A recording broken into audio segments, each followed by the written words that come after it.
Welcome back, folks. My name's Shane. In today's video, we're going to talk about the obsolescence of larger guitar amplifiers, and in particular, tube amps. If you know the channel, I recently bought a large amplifier. It's a PV Classic 50 with 4 10-inch speakers, and I honestly think there's nothing better than playing a large amplifier loud.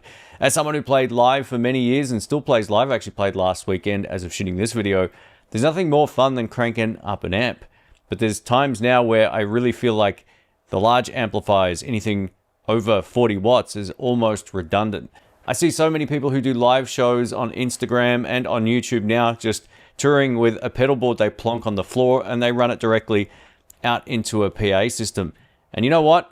if you've got a good sound guy, that's a really great way to work. But there is nothing like cranking up an amp. There's a few ways you can get close to that tone, which we might talk about in a moment. But I really felt like over the last few years in particular, I've been using smaller and smaller amps, and I've seen it in the circle of venues that I go to where people just don't want to hear big amplifiers anymore who run the venues. They just want something small that's not too loud, and there's advantages to smaller amplifiers as well. So one of the great things about a small amp, say 15 to 20 watts sort of maximum, think Fender Princeton, Artist Tweed Tone, anything in that sort of range, Fender Blues Jr., all that kind of stuff, you can crank them up to their sweet spot without killing the room. On the most part, sometimes 20 watts is still too loud. It kind of comes down to the cabinet size, speaker size, and all that kind of thing. But usually if I'm playing at a small venue, one of the things I've come to realize over the last sort of 20 years or so is that the PA systems are usually not great, which means you're sort of reliant on an amplifier. I've tried to do live shows through the PA directly, and usually it's pretty tough because the quality of the front of house speakers aren't usually the best in some places. And also the foldback might not be working properly, or it's missing the tweeter or whatever, so you're kind of like getting a sound that's not great back to you. So this comes down to you still have to pack things with you. I think if you're going to be using a Kemper, you probably want your own foldback, for example, just to make sure that you're getting a familiar and reliable sound each and every time. So you still have to bring things with you. But there's something to be said about the space that's created going directly into a PA system as opposed to having an amp cranked in the room. Playing into a PA system is definitely something you can get used to if you do it enough. And there's great tools for the job, and there's also tools that you never want to take with you when you play live. So we might talk a little bit about that in just a moment, but it kind of got me thinking, like, where am I going to take my large amplifiers out anymore, at least locally, to play? I do a festival once, maybe twice a year now, and that's the time where I can bring my big amp. But you know what? Even mic'd up on a somewhat large stage, I can get away with just using a small amp because it's plenty loud.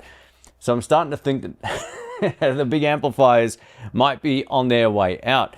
Now, if you play live with a Marshall stack, or if you play with a 4x12 or whatever, let us know in the comment section. I'd love to hear some feedback from everybody, which is why I want to start these discussion videos as well, because my outlook on things are based on my own experience and what I'm seeing locally here in the scene.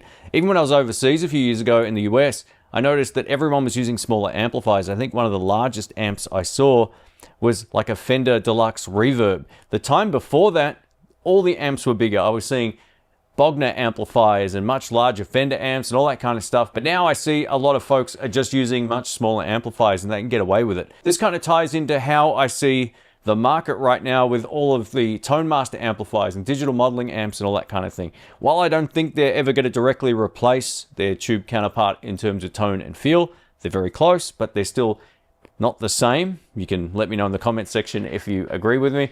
There's so much benefit to them based on the fact that they're lighter, more portable. You can turn the master volume down on the back and not kill everybody in the room. And these are things that tube amplifiers can sometimes have. Sometimes they can have an attenuator built in, but usually to get them to sound great, you have to turn them up. And I'm seeing less and less of that in my circles. I know a lot of friends of mine too who have larger amplifiers are kind of downsizing now. I think also as you get older, a lot of people don't want to have large amplifiers, in their car, putting them in the car, doing a disc in their back, all that kind of thing. There's nothing worse than a disc bulge in the spine, which I've had once before.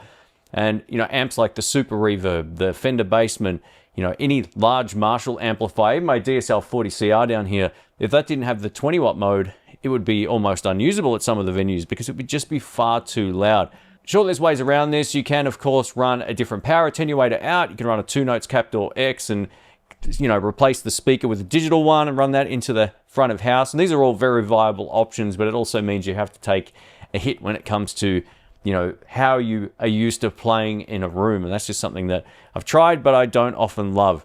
Now, when it comes to recording at home, you know, all this digital stuff, the Kemper, any of the pedalboard solutions that you see out there that do all the IRs and captures and all that kind of stuff, all of this stuff is excellent for home use. I think it's just a whole other world. I think the Kemper has given me the best tones I've ever had in a recorded situation here in the room. It's better than the Captor X.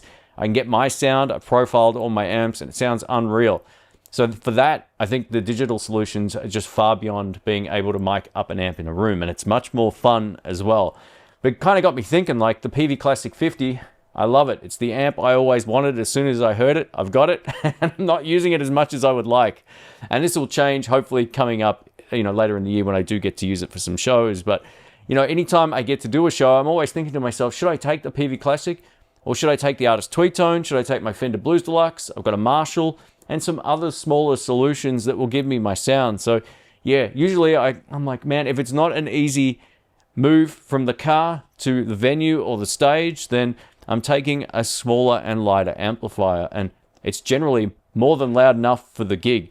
And again, 20 watts is kind of like the lowest powered amplifier I have, and it's plenty to fill a room. It's not even close. If you've ever cranked up a Blues Junior or the Artist Tweed Tone before, you know exactly what I'm talking about. One of the things I've noticed over the last few years is that the venues are definitely making a push towards people bringing in smaller amplifiers, or there's already a backline of amps there, and that's what you get to plug into. And sure, that takes away from the fun of the experience of going out and making some noise, and sometimes this is a sacrifice if you're really fussy with your tone, like this guy right here. But it is better for your ears, it's better for the people in the room, and there's a lot of people, especially say a blues jam, for example, that might not have any sort of self-control when it comes to the volume control. So it's one of those things you kind of got to just work with what you're given. But I'm seeing less and less of these larger amps out there, and I think it's for a multitude of reasons. First up, larger amplifiers are usually more expensive. Not always, but most of the time. Secondly, once you start talking about an amp with more than one speaker of any description, then it drives up the weight of the amplifier. The cabinet size is bigger, you've got two magnets instead of one, and when you multiply that by 4 or 2, in that case if it's a 2x12, then everything's heavier, right? So it is what it is. You're just going to start adding weight to the scenario, and in turn, more volume in the room. So yeah, it's an interesting thing. I wonder whether or not some of these valve or tube manufacturers will start producing more amplifiers with better power attenuation. Now, there are some amps with great power attenuation on them. The Marshall's one of them. I love the fact I can switch this amp from 40 to 20 watts and it's still very usable. Mesa Boogie may maybe make the best power attenuation that I've seen on an amplifier in their California Tweed that I got to review a while ago. That thing was so good and very usable even at a lower volume. But when you start talking about some of the other brands out there, I'd love to see Fender incorporate a better attenuation system on something like a Hot Rod Deluxe. I love a Hot Rod Deluxe clean tone. It's as great as the Blues Deluxe or vice versa, right? I've got a Blues Deluxe, but if that could be switched down to say 5 watts, 10, 20, and 40, man, what an amplifier. That would be killer. This kind of power attenuation system is seen on some other niche brands as well. I think Supro also have a power attenuation device on a few of their amps, including the Royal Reverb, which is one of my favorite amps of all time. But again, it's 2x12 and it's heavy. So I would love to see something like a Hot Rod Deluxe or Blues Deluxe with a proper power attenuation system on there that you could switch down to 5, 10, or 20 or 40 watts. I think that would be absolutely killer. For some folks, getting these larger amplifiers, say, to their car, out of the car, into the venue, it's kind of like pushing a rock uphill, like Sisyphus.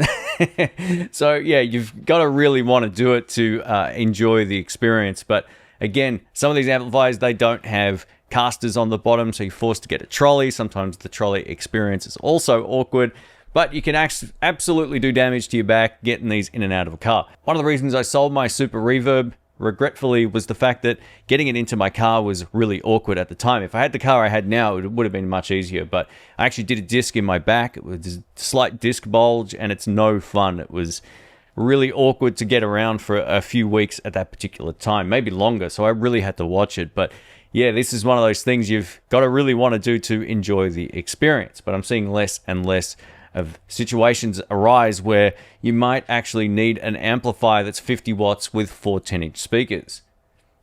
But I love it. Let us know whether or not you think these larger, higher powered tube amplifiers, maybe 2x12, 4x12, 4x10s, all that kind of stuff, will stand the test of time. I really think if some of these amplifiers are to stick around long term, they need to sort of catch up again with the digital modeling stuff when it comes to its power output options. I would love to see more of this across the board on larger amplifiers, because sometimes even something like a deluxe reverb is just too loud to get it to the sweet spot in most of the rooms. And as I see everything downsizing, I'm starting to wonder whether or not they'll be around, because even shops are selling less of them these days, here in Australia at least anyway. But let us know what you think. Thanks for watching. Leave a thumbs up if you can. Comment below. Let us know what you think, and I will catch you on the next one. See ya.